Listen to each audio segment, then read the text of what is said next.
আদালতের আদেশ অমান্য করে রাজবাড়ীর কালুখালী উপজেলার চাঁদমিরিকি গ্রামের রফিকুল ইসলাম গঞ্জের সত্য দখলীয় জমি জোরপূর্বক দখলের চেষ্টা করে একই গ্রামের প্রতিপক্ষ ফটিকগঞ্জরা। এ ব্যাপারে রফিকুল ইসলাম বাদী হয়ে ফটিকগঞ্জের বিরুদ্ধে আদালতে 144-145 ধারা একটি মামলা রুজু করেছে। অপরদিকে বিরোধকৃত জমি ফটিকগঞ্জের বলে দাবি করেন। তারা দাবি করেন যে আমাদের রোপণকৃত ফসল রফিকুল ইসলাম গংরা নষ্ট করে ফেলেছে। তবে এই অভিযোগ রফিকুল ইসলাম গংরা সম্পূর্ণ মিথ্যা বলে দাবি করেন। আমি এই জমি জমা সংক্রান্ত নিয়ে যে কোনো সময় আমার ফটিকগঞ্জ এই গ্রুপই যখন তখন যে কোনো অবস্থায় মারধর করতে পারে বা সে আশঙ্কা আছে। আমি একা বাড়িতে, আর কেউ নেই। আমি বিউটি ইসলাম।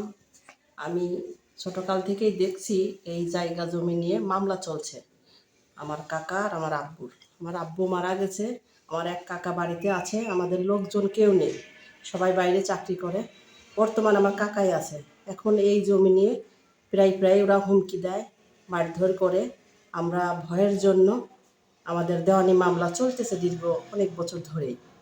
পরে জায়গা আমরাই খাইতাম, পরে কোর্ট থেকে বলছে কেউ খাবে না, যার রায় হবে সেই জমির উপর যাবে।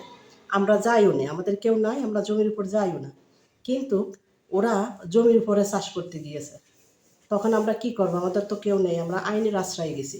আমরা 144 করছি যাতে জমিটা কেউ না খায়, যেহেতু আমাদের জমি মামলা চলতেছে, দেওয়ানি মামলা।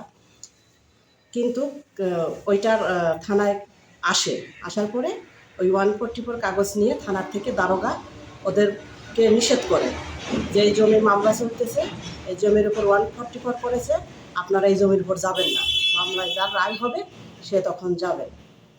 কিন্তু তখন ওরা বলে যে আইন নিয়ে আইসো, আমরা এই আইন মানিনি। আইন ভঙ্গ করে ওরা তখন আবার জমির উপর যায়, আবার দ্বিতীয়বার চাষ দিয়ে পানি দিয়ে ওরা শস্য, রায়, পেঁয়াজ এইগুলো বনেছে। তখন ফটিক, জব্বার, ইউসুফ, খালেক, উসমান গনি, মকবুল শেখ এরা সবাই বাড়িতে থাকে, এরা সবাই যায়। আমরা ভয়ে যাইনি, কারণ আমাদেরকে এই জমির কারণে একবার আমরা মায়েরও খাইছি। আমার চাচাকে মারেছে, আহত করেছে, আমাকে মারেছে, আমার নামেও কেস করছে। এখন প্রশাসন 2 বার আসছে, ওদের নিষেধ করার পরে ওরা নিষেধ শুনি নাই। এখন কে এই ফসল কেমনে কি হয়েছে ওরা আমাদের উপরকে দোষ চাপিয়ে দিতেছে, আমাদেরকে হয়রানি করার জন্য। আমাদের তো কেউ নাই, আমরাই মেয়ে মানুষ।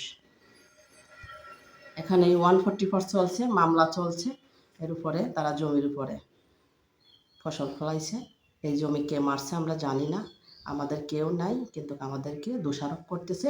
আর আমরা হুমকির মুখে আছি যে আমাদেরকে জেনেই পাবে ওরা মারবে, আমাদেরকে খুন করবে, এইরকম বলা বলি করতেছে। আমরা শুনছি। আমার নাম মোহাম্মদ আব্দুল কাদের শেখ। আমি এই ঘটনার সাথে কোনো জড়িত না, কিছু না। আমি 5 তারিখে গেছি ঢাকা থেকে আমি 9 তারিখে খবর পেলাম যে আমি নাকি ওরে বুঝতে ওষুধ দিয়ে খেত মারি ফেলাইছি। তা আমার দোষ দেওয়া হইলো কেন? আমি কিছু জানি নিয়ে শুনি নিয়ে, তা আমার দোষ দেওয়া হইলো কেন? আমার তাদের সাথে শত্রুতা হলে আমার বাড়ির জমি নিয়ে। বাড়িতে আমি জমি দেয় না, আমার 3 শতাংশ জমি জোর দখল করে খাইতেছে। আমার 26 শতাংশ আর 19 শতাংশ 45 শতাংশ জমি রেকর্ড হয়েছে। আমি খাইতেছি 42 শতাংশ, আমার 3 শতাংশ জমি জোর দখল করে খাইতেছে। আমি সেইটা পাইতেছি না, অথচ সেই আগে সেই আমার মাঠের রেজাল্টে আমার পেশা দিল কেন? 70 শতাংশ মসুর, সরিষা শেষ করছে, আর 12 শতাংশ হলো পেঁয়াজ। একবার বনমা ওষুধ দিয়ে চুয়াকে যাচ্ছে, এই অবস্থা এখন বর্তমান।